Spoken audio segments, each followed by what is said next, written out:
All right, my name is Stephen McCoy, and we're here talking about latte art today. And we're just gonna break down some of the basics for you, just how to steam better milk, how to hold your cup, and just how to overall just make the latte art happen. First, we're gonna talk about how to not steam milk. So you can see here, there's a lot of aeration, a lot of big bubbles, and then I just kind of plunge the steam wand into the bottom.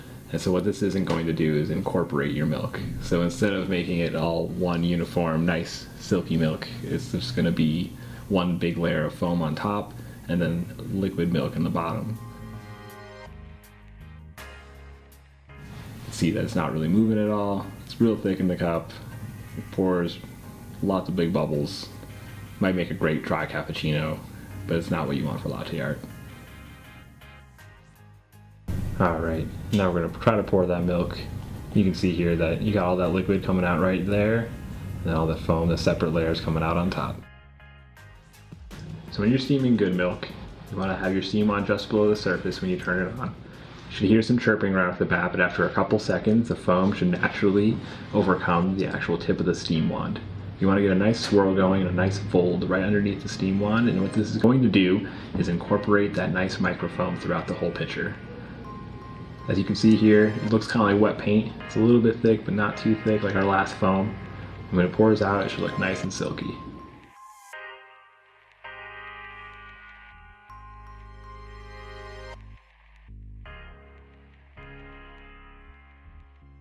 So when you do go to pour your latte art, you want to be nice up and high with your pitcher so you're not drawing into your espresso just yet.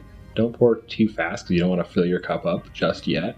When you do want to start drawing, get in nice and close with the pitcher and right in the middle to have a nice center design. When you finish, make sure you pull up and cut away. When you actually pour your latte art, starting up high doesn't actually incorporate the milk with the crema. As you get in closer, you'll actually start to see the milk draw on top.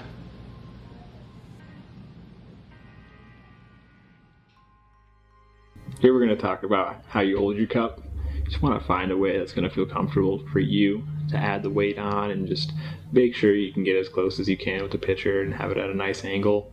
Try to avoid touching the lip of the cup where your customer might put their mouth. When you pour the latte art, you want to make sure you have the handle in such a way that it is facing the right side of the customer, so when they pick it up, the latte art is facing them. Alright, so we're going to start by talking about some commonly made mistakes when you get started. So first we're going to talk about not tilting the cup. As you can see here, you can't get in very close, so it's really hard to draw as the cup fills and you run out of time very quickly. Here, I'm going to cut a little bit too close, and it's going to bring my whole design down the cup and draw that big line you see down in the middle. So when you cut, you want to make sure you're higher up. As you can see here, I'm going to pour really hard, really close to the back, and that's going to create a really washed out design. Not going to get a nice crisp wrap, and you can see it's really hard to keep up with it. It just spills out the cup. Alright, now we're going to show you the right way.